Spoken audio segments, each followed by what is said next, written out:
to my channel. If you're new here, my name's Beverly and it's really nice to see you today. So today I thought I'd talk a little bit about one of the mental health issues that I deal with on a daily basis and I have my whole life, and that's generalised anxiety disorder. It's something that I was diagnosed with officially about 5 years ago by a therapist I was seeing at the time. And yeah, I'd love to share some stories about how it was growing up with it and definitions and things, so that if you have this, which is not really recognised as well as it should be, people just think, oh, it's just anxiety, just get over it. But it's not that easy. So I just want to kind of talk about it and educate and hopefully help some of you guys feel at least just a little bit less alone in the world, because I know I've always felt like I was the only person who had this problem. But before I do that, I just wanted to really encourage you. It'd be so cool if you would press the button down below and subscribe, ring that little bell so you always know when I upload. That would be so amazing. And I mean, I'm doing a giveaway at 500 subscribers and I'm hoping to get there before Halloween. Can we do it? Can we? If you're not subscribed yet, you can help, and just by clicking that button. So that would be really cool. So first of all, I have a definition here. This definition I found online on some mental health website, but they're all generally the same. And the definition is basically that anxiety is a normal reaction to stress. So you will get anxiety if you're just about to go into an exam, or in the week leading up to the exam. You'll get anxiety, say if you're going to go for a job interview, that sort of thing.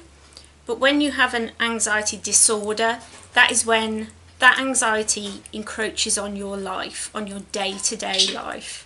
So it's there all the time. Then it's a disorder and it needs to be dealt with. I ignored my anxiety disorder and for a long time, you know, I just kind of thought this is how people felt, and it was only when I realised, you know what, this isn't normal. And I think the person who pointed out to me was my husband, because he was like, people aren't usually this scared to do things. Like, they're just not. So I went and spoke to my therapist that I was seeing at the time, and she agreed that I had generalised anxiety disorder. She's the one who gave me that label, all my medical records and everything like that. So yeah, if you have it, I would definitely encourage you to go and see somebody, a medical professional, about it. Giving yourself a tag like that isn't going to help you. What helps is going to see somebody who can then refer you on to somebody else who can actually give you tools to help you deal with life. So when I was a kid, I guess it started like big time when I was at school. I went to school and I was always terrified. I was always nervous. I was always scared of getting lost on the way to class. I even picked my GCSEs based on my friends because I didn't know what I wanted to be. I wasn't ready to be choosing big life decisions because I didn't know what I wanted to be doing. Then on top of that was this fear that I would get to class and get lost on the way to class. And so I always had to have a friend walk with me, and I tried to do it in a way that I thought was inconspicuous, and that was just being like, oh, I really like doing this class, I'll do that with you, and I'll do that with you, instead of being like, this is what I want to do when I grow up, and these are the classes I'm taking because they'll get me where I want to go. I really honestly wish that I'd have had a bit of guidance about that time, but I didn't really have any. So I just picked anything based on my friends because of this fear, and I actually still to this day have nightmares that I'm at school and my friends are all around me and the first bell has rung, everything's going on, I bend down to pick up my bag, I look up and they're like way ahead of me and I'm like trying to catch up with them, pull my coat on, and then everything's just, the hallways and everything are completely cleared. and I can't find where I'm supposed to be. This was a fear I've always had, and it definitely affected my life because it changed the classes that I would have taken and not the classes that I did take. And I ended up not becoming what I always wanted to become because of this anxiety disorder. It makes me sad now to think about, you know, how different my life could have been if I'd have just had some guidance and some confidence. And I think that's like something that's carried on to now. I want to take up crochet and I would love to learn to sew, and I keep putting it off because I'm scared to try. I'm scared to do it. And I think a lot of people have this fear of, I don't know, failure, I suppose. But I just definitely felt like I was just letting everyone down. I was a nightmare. Everything was going to go wrong. And when I think about it now, I just think how sad it is that I've missed out on so many things, like hobbies now that I would love to be doing, and back then, you know, what the university course that I really wanted to be doing. It makes me feel a little bit sad. I try not to have regrets in life, but I think everybody does. And when I look back, I kind of think, I wonder where I would be. But actually, when I think about it again, there's nowhere else I'd like to be. I'm quite happy in my life, really. So it's one of those. Another thing was when I was at school, and we're talking like 6, 7, 8, 9, that kind of area. My friend's house, my best friend Becky lived across the street and 4 doors up. You could see her house from my house, and I loved playing with her. I loved her. I thought she was the most amazing person ever. And I remember that I was too scared to knock on the door to ask if she could play. And so instead I would walk up and down on the pavement just outside her house until her mum noticed me, and then her mum would come and open the door and be like, "Did you want to come in and play?" Like, it's so weird when I think about it now. But yeah, I was terrified to knock on doors, and I'm still scared of that. Like, my friends now live just round the corner, but I would never just go round and knock on the door and see how they are. Like, it just would never happen because I'm still terrified of being rejected, of getting round there and that person saying no, and then I have to go home. And I mean, what would that mean? Would it mean that I was a horrible person, that they didn't want to be friends with me? And then it snowballs. Can you see where I'm going with this? Another thing was just by her house, right on the corner, you could see it from my house, was where the ice cream van used to stop. And I used to be standing in the doorway of my house looking at people queued up to ask for an ice cream. My mum would be standing next to me and I'd be like, "Can you go and get me an ice cream?" And she would always say, "You can have an ice cream if you go and ask for it yourself. Here's the money." And she put the money in my hand, but I could not walk out of my house and up to know that I'd got to speak to him.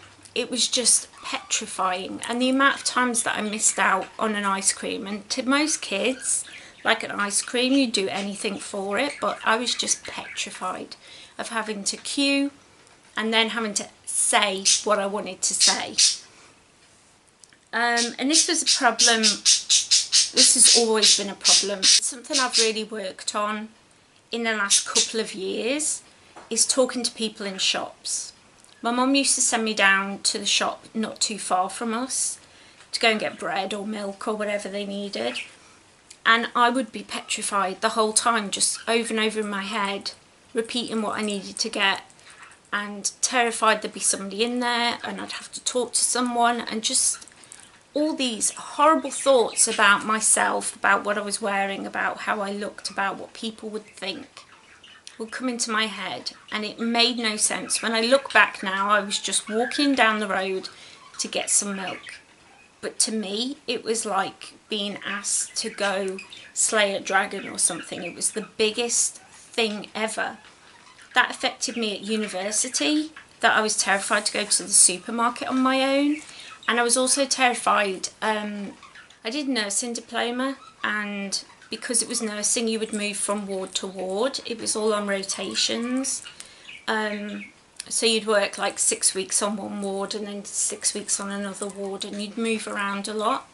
And that was just the worst thing ever.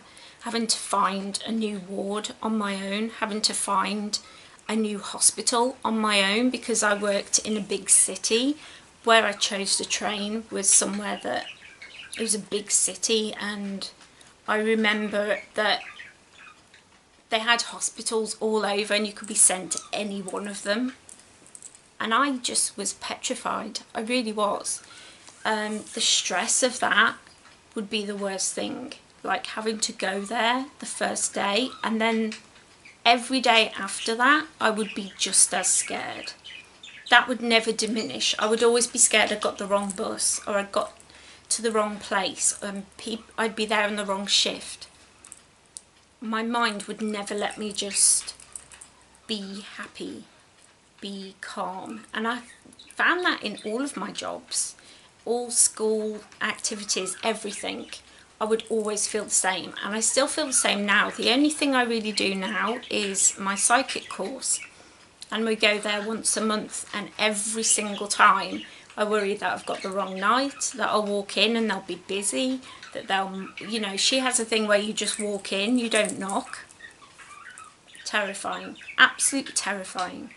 And I'm not just talking like it gives you a little bit of anxiety, like I'm getting anxious just talking about these things.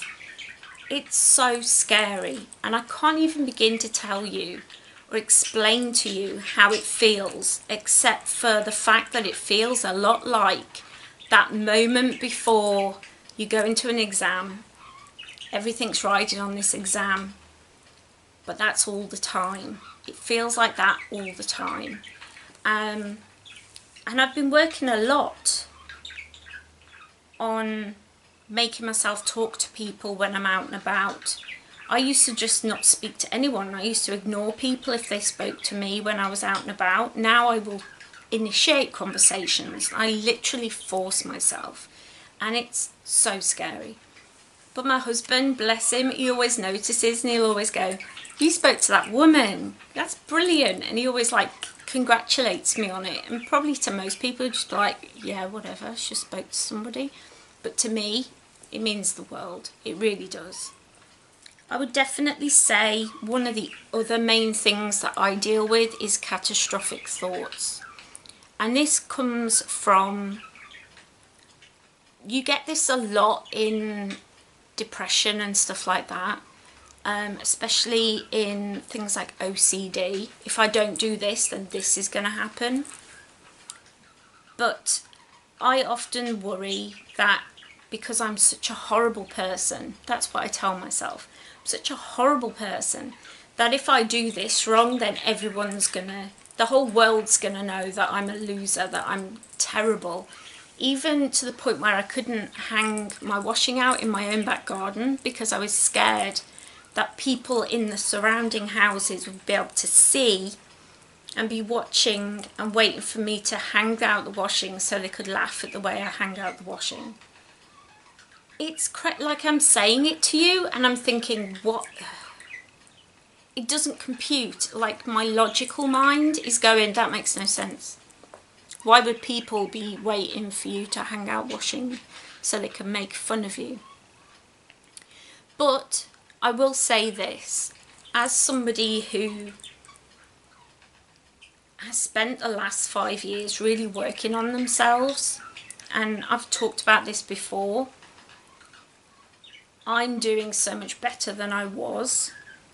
My disorder is the same. It's at the same level, and I feel the same. My thoughts are the same, but I have tools that I can pull out of my little toolbox at any time to kind of help myself. So the first one that I would definitely say is, if you've listened to any of this and you've gone, that's me, I'm not alone, wow. Go and see your doctor, go and talk to somebody and get referred to someone who's an actual health professional, mental health professional. This is not something that you can deal with on your own. This is the natural balance of your hormones and your body's response to fear out of whack completely, and it's only by going and finding ways that they will give you tools to help you. I've been on courses that have helped me, like they've sent me to classrooms. They've sent me on courses where I've gone and spent like 6-8 weeks trying to work on tools that are going to help me at any time. The main things that have stuck with me is essential oils. I have a diffuser in my bedroom. The diffuser's amazing. I have a roll-on to help me sleep. I listen to a podcast at night, me and my husband do, so my thoughts can't get going. You're listening to the podcast, not your brain. Essential oils will calm you down. There are teas that you can buy, like chamomile tea, like that are just in the supermarket. Teas to help calm you down, things like that. Try and avoid stuff like coffee and Coca-Cola and sodas, things that have got a lot of sugar and caffeine in, because they're going to hype you up and you want to be calm. Now I know a lot of people, when I say this next thing, usually come back with, I'm not good at meditating. Neither am I. I do it daily. My thoughts come constantly and I try my best, but I would definitely say that it's not something that I'm good at. But meditating and just taking time with a guided meditation to just calm your brain down, calm your body down, get rid of some of that adrenaline just for a little bit of time makes such a difference. And I find if I do it in the morning, it calms me down for the rest of the day, will be a lot calmer than if I don't meditate in the morning. So definitely give it a try. There are apps that you can find. The app I use is called Insight Timer. It's really easy to use. They have classes on there and courses that you can do. It's brilliant. But there are hundreds. You can get them on. There are guided meditations on YouTube even. So definitely have a look around and give it a try. And I would definitely say mantras are helping me a lot at the moment. I first came across mantras. I've always known of mantras, but I didn't really know what they were. But it's basically like a little phrase or something that you say to yourself over and over when your anxiety starts getting bad, or you're in a bad moment and you think, oh, I'm going to have a panic attack, something like that. You can basically say this in your head. It keeps your thoughts centered on those words that you're saying over and over, instead of thinking about the thing you're anxious about. So it can be something like, I am grounded, I am safe. I am grounded, I am safe. And you can just say it in your head over and over and it works. Believe me, there are hundreds and hundreds of mantras. If you just do a Google search, you'll find millions. There are some that are in Sanskrit, there are some that are God related and spiritually related, and there are some that are just like motivational, like I can do this, I can do this, I can do this. Saying nice things to yourself in the mirror also helps, but you will feel like an idiot. Trust me, you will feel like an idiot. But it does work, but you will feel like an idiot. So I'm just going to put that out there. Therapy has been the main thing though, just talking about how my week has been or how my month has been. I am really lucky now. I'm under a therapist who specialises in long-term chronic illness and how that affects your mental health. And in the past on the NHS, which is like we get free healthcare, but you're kind of given it in short bursts. So like, I think it's something like 6 weeks, you get 6 weeks worth of therapy, or 6 months, I can't remember, it's one or the other, that's free. And if you want to carry on, you've got to pay privately to do that. I've never had the money to be able to pay privately, so I've always had therapy on and off throughout my life. Well, since about the age of 14, 15. This therapist I'm seeing now specialises in chronic illness, and because of that she's really understanding about how things like going out for the day with my walking stick makes me feel way more self-conscious, and I feel a lot more vulnerable, especially, yeah, well, anytime. If I'm going to take the dog for a walk, it's just a very short walk, just like round a pond that's just outside my house, but it makes me feel vulnerable. And talking to her about it, she gives me things like, well, what do you think is going to happen? Has anything like that happened in your area? Do you know anybody? And she talks me through. So then when I come to have those catastrophic thoughts, I can kind of go, yeah, but that's never happened here. And I use her things to kind of counteract it. And she gives me loads of other things to work on and worksheets and stuff to do that help me feel like I'm being proactive, and gives me tools and things to do that are really going to help me. So I would definitely say, if you suspect you have any kind of anxiety disorder, and there are lots of them now, well, there always has been, but I mean there's lots of them that are now recognised and have names, go and see them. They don't necessarily always just throw medications at you. In fact, nowadays they're much more likely to send you to see a therapist. So definitely go and see your doctor. I hope this helped someone. I was thinking about this yesterday. I wasn't having a good day, and I was thinking about what I was going to do my video about, and I started to feeling panicked, and I thought, that's a sign I need to talk about it, because there's probably going to be somebody out there who will see this video and be like, oh, that's me. That's what I've got, and hopefully you'll get some help, or you'll at least not feel so alone, because I wish I'd have had this when I was younger. I wish that I could have found people who were doing the same and going through the same, rather than going through it on my own, because I never felt like I could talk to anybody about it. I think everybody has that person in their life that they can talk to, I hope. If you don't, my social media is linked down below, or you can leave me a comment. I will chitty chat to anybody who needs help, and yeah, I hope this helped somebody. Don't forget to subscribe and to thumbs up, like this video, because it's so important that we support one another and help one another every single day. I hope you had a good day, and I will see you all on Friday. Bye.